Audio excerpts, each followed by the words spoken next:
Jumpa lagi dengan Skysen. Pada video ini kita akan membicarakan mengenai namespace. Nantinya kalau kita sudah menuliskan kode dengan skala proyek atau aplikasi, maka kode yang harus kita tulis akan menjadi banyak sekali. Dan dari kode yang banyak tersebut, bisa saja terjadi duplikasi nama sehingga menyebabkan error.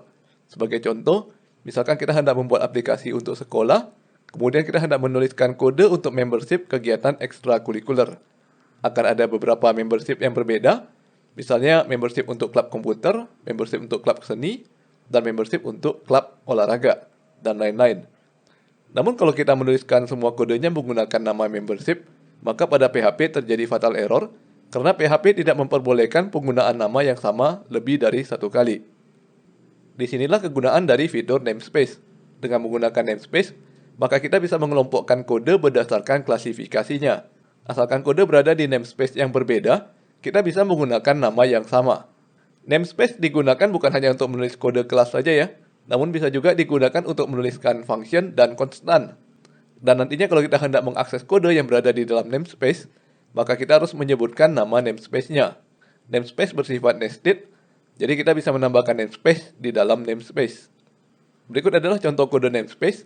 Kita bisa membuat namespace dengan cara menuliskan kata kunci namespace diikuti oleh nama namespace-nya. Misalkan di sini kita membuat namespace dengan nama helper. Tulislah namespace pada bagian paling atas file, maka semua kode yang berada di dalam file ini menjadi berada di dalam namespace helper. Nantinya pada saat kita hendak menggunakan kelas mathHelper, kita sudah tidak bisa langsung menuliskan nama kelasnya, melainkan kita harus menuliskan nama namespace-nya terlebih dahulu, sehingga tulisannya menjadi helper_mathHelper. Ini adalah contoh lain cara menggunakan namespace. Apabila kita ingin menuliskan dua namespace dalam file yang sama, maka kita bisa menambahkan kurung kurawal setelah kata kunci namespace. Artinya semua kode yang berada di dalam kurung kurawal akan berada di dalam namespace. Misalkan kalau kita membuat kelas membership di dalam namespace club art, nantinya pada saat kita hendak membuat kelas tersebut, maka kita mesti menyebutkan namespace-nya terlebih dahulu menjadi club art membership menggunakan backspace ya. Kalau teman-teman sedang melihat source code milik orang lain, terkadang teman-teman akan menemukan ada yang menulis namespace langsung diikuti oleh tanda kurung kurawal tanpa ada nama namespace-nya. Ini disebut global namespace. Ini adalah cara default yang digunakan oleh PHP kalau kita tidak menuliskan namespace sama sekali. Nantinya kalau kita hendak menuliskan nama kelasnya, kita tinggal panggil langsung saja nama kelasnya, seperti kelas biasa. Dan sebenarnya tidak ada manfaat tambahan untuk menuliskan kata kunci namespace seperti ini. Namun masih ada beberapa programmer yang melakukannya.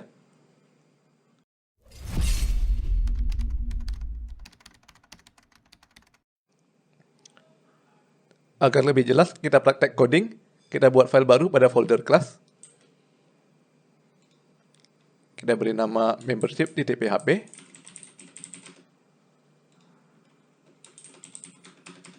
Di dalamnya, kita buat tag pembuka PHP dan kita buat kelas membership. Yang isinya adalah public function info .2 void. Di dalam function kita echo saja klub olahraga. Jadi misalkan kelas ini adalah keanggotaan klub olahraga. Kemudian kita copy paste kodenya. Lalu isi fungsinya kita ubah menjadi klub kesenian. Jadi kelas membership yang kedua ini adalah untuk klub kesenian.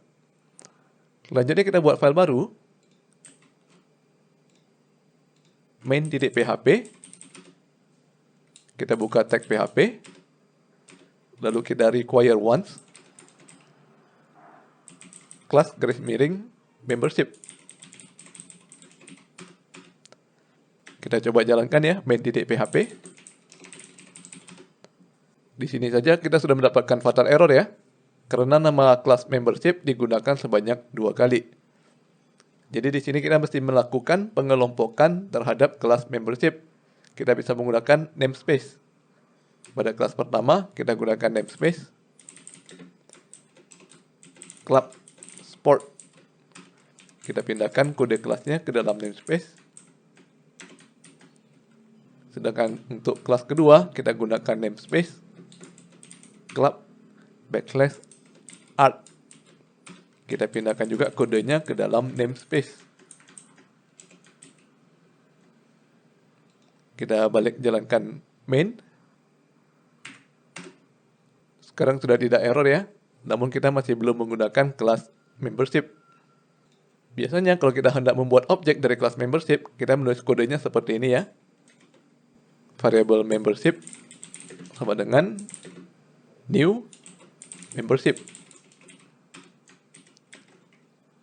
Namun kalau kita coba jalankan, maka kita mendapatkan fatal error karena kelas membership tidak ditemukan. Hal ini terjadi karena kita menaruh kode kelas membership di dalam namespace.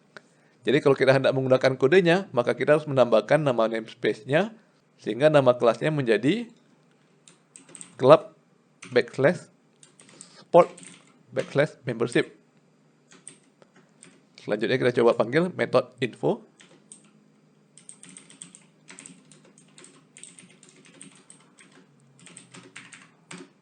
Sekarang sudah muncul tulisan klub olahraga. Untuk penulisan nama namespace dan nama kelasnya, kita boleh saja menambahkan backslash di bagian paling depannya. Kode berjalan normal ya. Yang penting simbol yang kita gunakan adalah backslash. Jangan terbalik menggunakan garis miring biasa, karena kita akan mendapatkan error.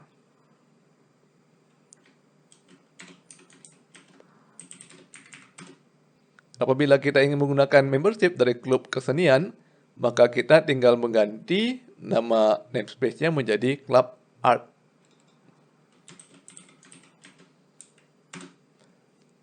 Dan tulisan yang muncul juga sudah berganti menjadi klub kesenian.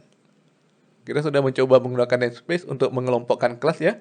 Namun namespace juga bisa digunakan untuk mengelompokkan konstanta dan function. Pertama kita coba konstanta terlebih dahulu ya. Kita ke namespace club sport. Nah, di sini kita tambahkan konstanta ya. Misalkan const version sama dengan 1.0.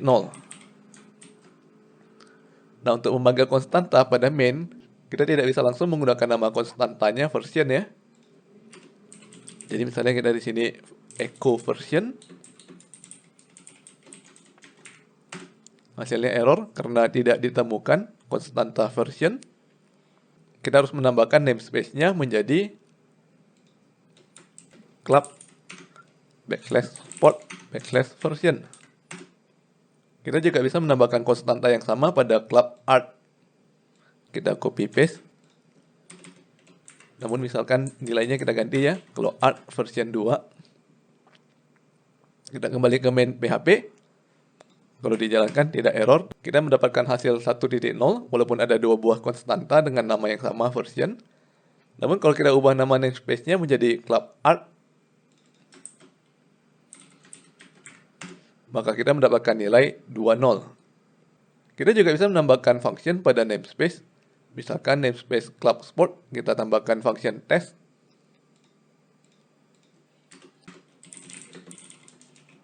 Yang hasilnya void. Di dalamnya kita echo saja ya. Namespace club sport.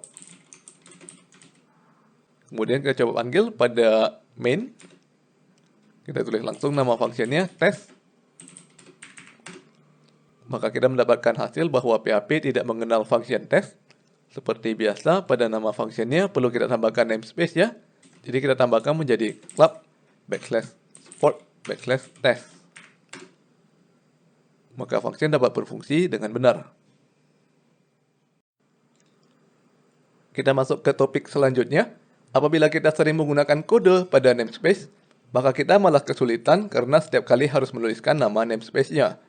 Oleh karena itu, lebih baik kita melakukan import kode dari namespace agar menjadi global, sehingga bisa langsung kita gunakan tanpa perlu menyebutkan nama namespace. Untuk melakukan hal ini, kita bisa menggunakan kata kunci use. Nama kode yang kita import menggunakan use tidak harus menggunakan nama aslinya. Kita bisa menggantinya menjadi nama alias dengan menggunakan kata kunci s. Kata kunci S ini juga bisa kita gunakan untuk mengakali masalah yang timbul karena nama yang sama digunakan berkali-kali. Ini adalah contoh kode yang menggunakan use. Apabila kita hendak mengimport kelas dari namespace, kita bisa langsung saja sebutkan kata kunci use, diikuti oleh nama namespace, / nama kelas. Kemudian kita bisa langsung menggunakan kelas tersebut tanpa perlu menyebutkan nama namespace. Apabila kita hendak mengimport dua kelas yang menggunakan nama yang sama dari namespace yang berbeda, Maka kita perlu mengubah nama kelasnya agar tidak terjadi penamaan ganda. Kita bisa menggunakan kata kunci S untuk mengganti nama kelasnya. Misalkan di sini kita ganti nama kelas membership menjadi art membership. Untuk mengimport function, kita perlu menggunakan kata kunci use function. Dan yang terakhir, untuk mengimport konstanta, kita mesti menggunakan kata kunci use const. Kita langsung coba prakteknya.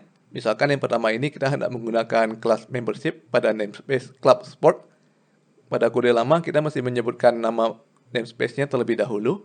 Untuk menyingkat kode ini kita bisa mengimport dahulu kelas tersebut dengan menggunakan perintah use club /sport /membership. Maka selanjutnya untuk menggunakan kelas membership, kita bisa langsung menyebutkan nama kelas tanpa menyebutkan nama namespace-nya.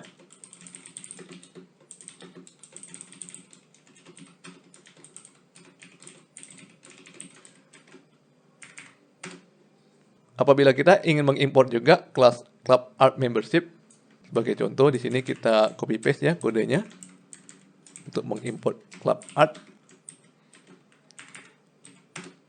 Maka kita kembali lagi dihadapkan dengan masalah penamaan ganda, sehingga kita perlu mengganti minimal salah satu namanya. Misalkan kita ganti saja nama kelas pada club art menjadi art membership. Di sini kita gunakan kata kunci S ya, S art membership.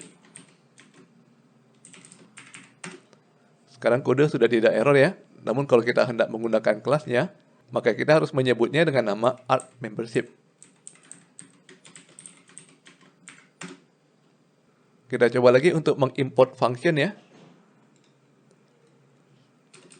Kita harus menggunakan kata kunci use function, diikuti oleh nama namespace club /sport nama functionnya yaitu test. Nah, selanjutnya untuk menggunakan function, kita tinggal sebutkan saja nama functionnya yaitu test.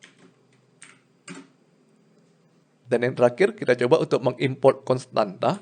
Kita menggunakan perintah use const, diikuti oleh nama namespace club /sport nama konstantanya version. Untuk mencetak nilai konstanta, kita tinggal ketik saja echo diikuti nama konstanta. Sudah tidak perlu menggunakan nama namespace ya. Agar lebih rapi kita tambahkan php eol. Oke, sampai di sini dulu video kita kali ini. Sampai bertemu lagi di video berikutnya.